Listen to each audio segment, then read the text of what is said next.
Hi, everybody. We are here with Christian and Simon from Flight of Eden. Welcome to the show, guys. Hey. Hey, thanks for having us on, guys. Thanks for having us. Now, because of the odd timing, you need to inform our audience. Where are you guys from? From the UK. So it's 4 p.m. now here. So just in a town called Reading, which is about half an hour outside of London. Oh. Yeah, southeast of England. But what time is it there for you guys? 11. 11. Cool. a.m. So between the emails between us and Jade, we got the days mixed up, we got the time mixed up. So yeah, at least we're here. Yeah, we figured it all out in the end. I had an interview this morning as well where the times got mixed up, so don't worry about it. Where was that guy, Simon, this morning? Was it Australia? Australia. Oh. Yeah, so it was the middle of the night for him when we did our interview. But it's cool though. It's nice to be getting our music heard all over the place. It's good. Yeah. Yeah, definitely. So this what is it called? Dante's Inferno? Was that the name of the song? Yeah. 23 minutes, really? Yeah. So it's well, we wanted to do a prog EP, so You just make it all one song, apparently. Yeah. So it's essentially a 23-minute song, but on the EP itself we've split it into 9 parts, so it's a bit more digestible that way. Yes. And plus we were talking, weren't we? And we said like we want to be able to maybe put 1 or 2 of them out as singles as well. So we needed to try and think of a way to kind of segregate each song so that we could put them out as one if we wanted to. But yeah, it is. I mean, we're you'll probably get into this, but we're big influenced by like bands, like Tesseract and things, and they do that where they flow each song. So that was kind of the aim, Simon, wasn't it, to like have it flow in peace? Yeah. Gotcha. That's an interesting concept. So the concept is it's based on the epic poem by Dante Alighieri. It's in the part of the Divine Comedy, and it talks about Dante's journey into hell with Virgil. So it's basically the EP is that story, basically. It's a part of that poem in a musical format. So me and Chris didn't write the lyrics. It was Kurt, who's our singer, who did all the lyrics, and he did a really good job of, because it's quite an epic story. Trying to distill that down into a 23-minute song and not have it sound ridiculous is quite hard. Yeah. He did a really good job of that. Now, how long did it take you to produce a 23-minute song? I mean, was it just like one big long take? And I mean, because it'd be like to me it'd be almost like an acting thing. It's like, all right, I gotta remember a line that's 30 minutes away. Yeah, we kind of we spent probably about half a year, 6 months actually writing. Simon getting the demos down and making sure that everything flowed, because we had a concept, didn't we, Simon, like in mind, and Kurt had the lyrical content there, so we needed to almost match the two. But we spent about 6 months actually writing and recording the guitars, the bass, and just like to get it into like a demo track form, and then like Gualter put his take on the drums retrospectively, and it started to come together. We didn't really have a structure for this one, did we, Simon? How we actually created it, but it was the way we did it. It all kind of came together at the end. Oh, okay. But the way we record it is multi-track, so we don't play together. We record each instrument individually. So we do all the drums, set all the project up, do the drums, then the bass, then the guitar, and then marry it all together at the end in the mix. Wow. So it's a piece by piece kind of thing. If we tried to play it, I think if we tried to play it live, we'd still be here doing it. I sense we'd still be getting hand cramps. I sense hand cramps and sticks flying and I mean we'll be playing it live eventually when we can actually get back out and tour. Sure. But, we got to a point where we were pretty happy with it in the studio, like being able to play through. But yeah, it's a hell of a workout to play. So it's we're looking forward to it, but we want to make sure it's like, you know, polished live as well. It's one thing to get it right in the studio, but then to get it right live as well is different. But and it's kind of it was written so not everyone is playing at all times. So you know, vocals have a break, drums have a break. There's like extended bits where it's just guitar. Some bits where it's just bass. So I mean, hopefully when we play it live, we won't be exhausted. yeah. That makes sense. You know, everybody take a little break here and there, and that way everybody can make it through the song. yeah. Now, how long has Flight of Eden been together? So it's been a few years. We wanted to start. So me and Christian have known each other for about 20 years, I think. So it's getting close to 20 years. Yeah. We went to school together. We've been in bands for a while, but a few years ago we wanted to start a new kind of progressive metal project, doing some progressive metal, but not flashy progressive metal. I think it's the idea behind the band is that it is progressive music, but it's not showy. Okay. Yeah. We try and make we do. But I mean, we try and make sort of like more accessible prog metal would be the right way to put it. But I mean, we sort of formed Flight of Eden. Me and Simon have, like you said, been in many projects before, different bands and things, and you know, been off touring together in different projects. But it was 2018 was when we actually sort of formed Flight of Eden as it is, and then we got Gual to join soon after, didn't he? He was about doing it that year. So the band kind of pieced itself together at that point. Simon already had the previous EP kind of together, so we just toured that for a while, and then we thought, right, it's time to.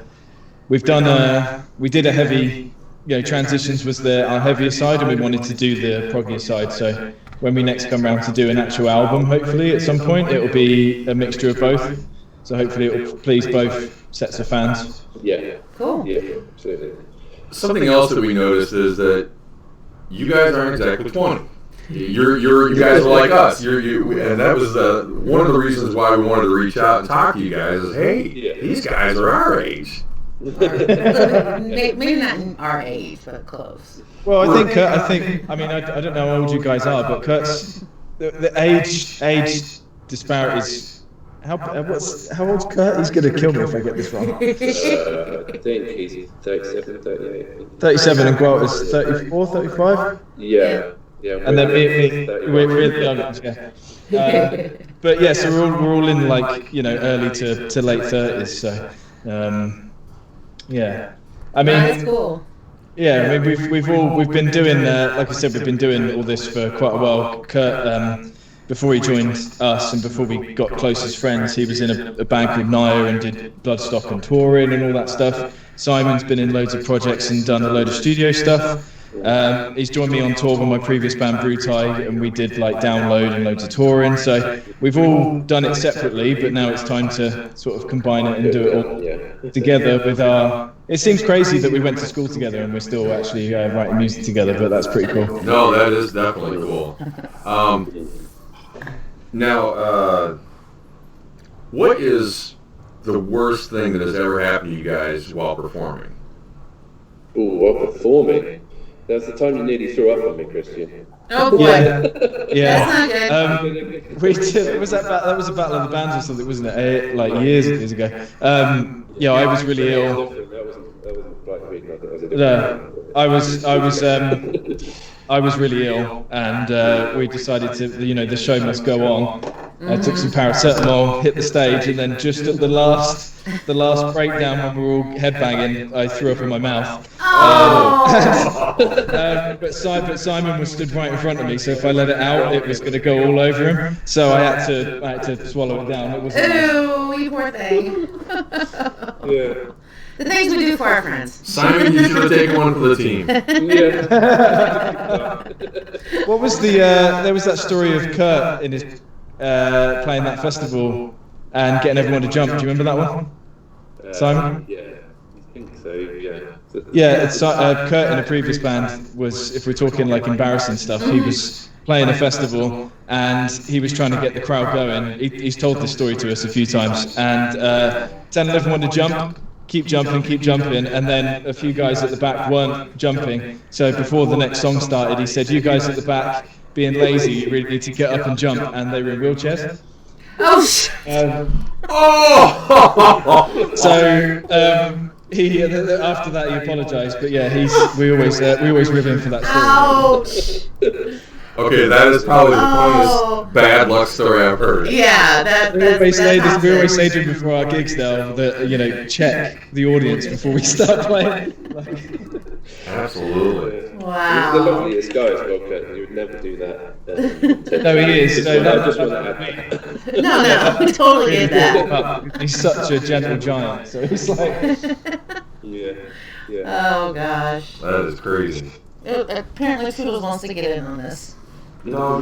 My dog. She decided she wants attention and needs to be right here.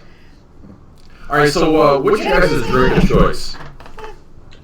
Drink of choice. I'm quite simple. I like beer.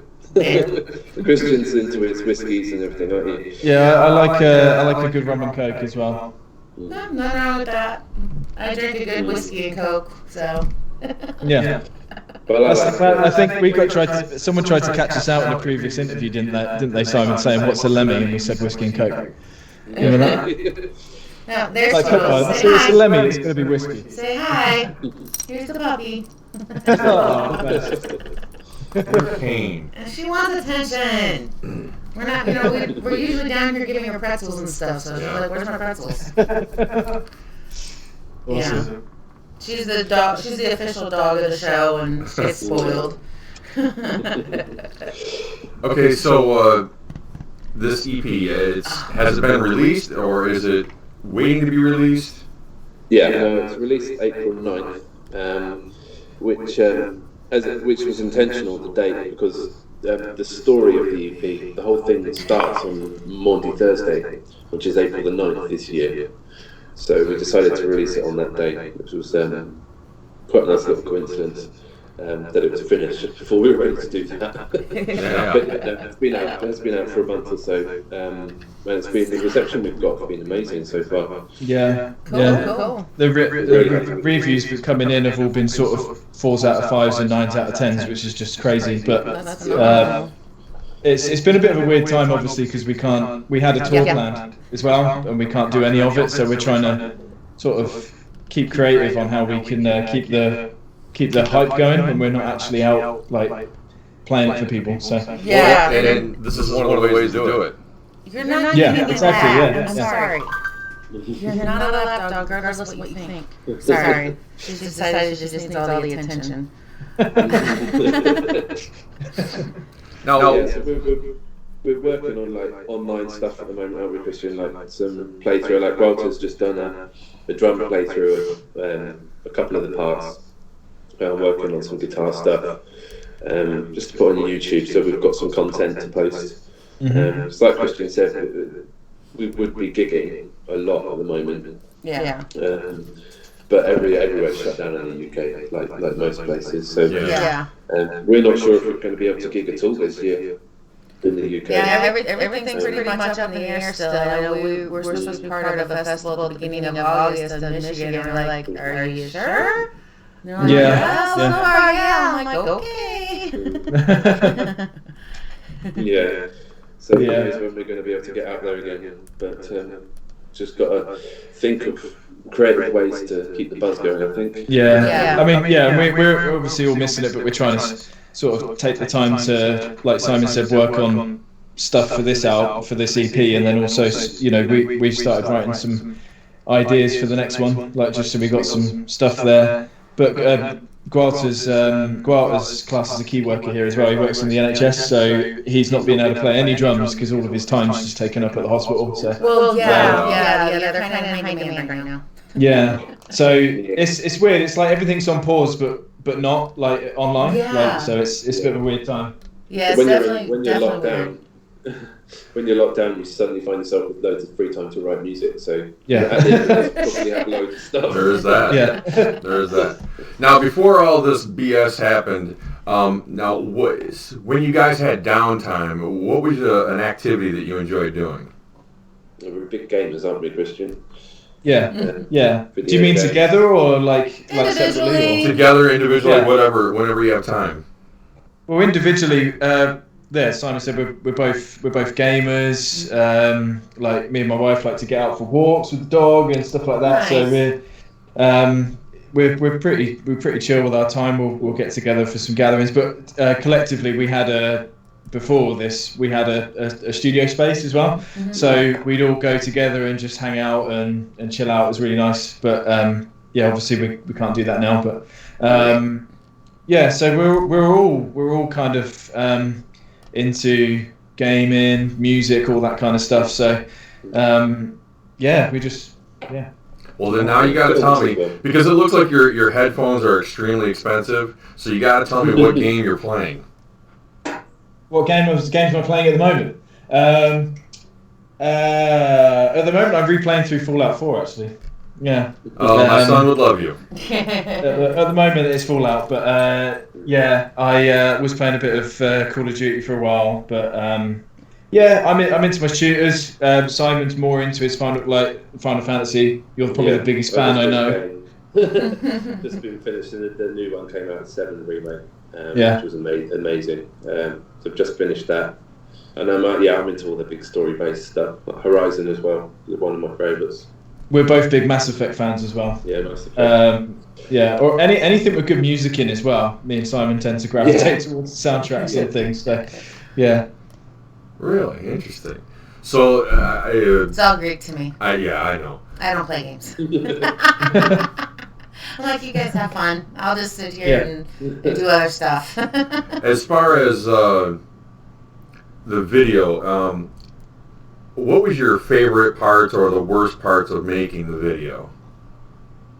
The drum one that you saw. Yes. That was that would have. Oh, that's a question for Gualter because he shot that and edited that all himself. Oh, wow. Yeah. So we weren't there. Oh, okay. But yeah, the other videos we're doing at the moment, like my guitar stuff, we tend to do that stuff individually, and then run it by each other, and if we're happy with it, we post it. So it's just a big time saver because, especially now we can't get together. But even in the past, we tend to do all that stuff ourselves. There was one from, I'm not sure if Jade sent it over, but there was one from last year when we played in Portugal last year at Monte Verde Festival. If not, I'll send it through to you. But that was a really fun video to make because we just did live performance at the festival. Mm-hmm. But when we actually played, we played at 4 a.m. Oh, so wow. Because all the timings over there are completely different. We were supposed to be on at 11, weren't we, Simon? But they pushed us back. They pushed us back to 2. Yeah. But they pushed us back. They pushed us back to 2 a.m. because Joss Stone was playing and we were too loud. So Okay. but they pushed us back to 4, and by that point we were dead. But then we went out and we had a completely full tent of, I think it was like 500 to 600 were there at 4 a.m. in the morning. So it was crazy, and they really loved us as well. So it was weird. We were like a bit drunk, like tired. Sure. Yeah. Overtired, yeah. Yeah. But yeah, that was all captured by some guys over there, and that was really fun to do, Simon, wasn't it? Yeah. Cool. Yeah. That was fun. The whole lead up to that, and that day was long. But the actual set was amazing. But I think we got put on at just the right time because the crowd were, I guess, say they were warmed up. Yeah. At that point, after having a few hours of drinking and partying. So is that pretty typical over there to have festivals going like all night long? Because most of our festivals usually in like midnight, 2 a.m. at the latest kind of thing. It isn't in the UK at all. Our festivals tend to do the same, that we start in the afternoon and go to about 11 o'clock midnight. Right. But in mainland Europe, in like Portugal and Spain and all that, their festivals tend to start at like 11 p.m. And go Wow. They finish at like 6 or 7 a.m. Yeah. Oh boy. That's crazy. So Yeah, that's just a culture shock. yeah, definitely. Yeah, I mean, we've talked to bands all over Europe, and nobody's really even mentioned that. So I don't know. This is kind of the first we're hearing about a band going on at 4 a.m. and the crowd's all like, "Yeah, perfect, yes." And we're like, 4 a.m. Yeah. So I think we did the sound check was at like 3 p.m. wasn't it? And then we had 12 hours until the actual show. Yeah, it was crazy. Damn. Yeah, that's horrible. All right. So once again, we're talking to Christian and Simon of Flight of Eden. I want to thank you guys for coming on today, and we're going to play your song Dante's Inferno on our King of the Hill. And if you guys are up when you want to jump on, obviously jump on and say hey. Oh hell yeah, definitely. I mean, because we start at 8 p.m. here, which is that's about 2 a.m. here. Yeah. So if you're up. We'll get the coffee in. We'll get the coffee in and we'll stay up. Exactly.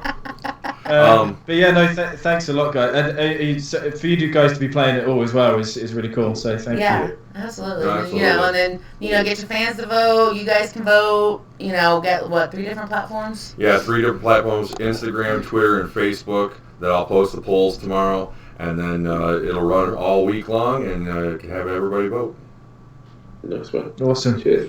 Now, if you could just do one thing for us before we cut you loose, if you could just say who you are, and you are watching, who you are, the band, and you're watching Hellcast Radio. Yeah. So should we do like who each of us are, and then if you want to do it that way, yes. So I'll go. Hey, this is Christian. Then you can go Simon from Flight of Eden, and then we'll both say you're listening to Hellcast, right? Sounds good. Okay. Because we're doing it, we're trying to catch each other at the same time, so you might have to sync the audio up. Okay, cool. Hey, this is Christian. And Simon from Flight of Eden. And you're listening to Hellcast Radio. Okay, let's do it again. One more time, take 2. Cool. Hey, this is Christian. Hang on. Oh, Simon wasn't ready. Right, ready? Yeah, hey, this is Christian. Are we both saying Hellcast Radio, right? I'll say and you're listening to, and then you can say Hellcast Radio. Okay, cool. Right. Okay. Hey, this is Christian. And Simon from Flight of Eden. And you're listening to Hellcast Radio. Perfect. Woo! Most British Hellcast Radio you've ever had. No, that was awesome. Thank you guys once again. And we'll definitely be keeping in touch with you, talking to you soon. Excellent. Thanks very much. Thanks, guys. All right. Peace. Bye. Bye. Good guys. That went way better than the last.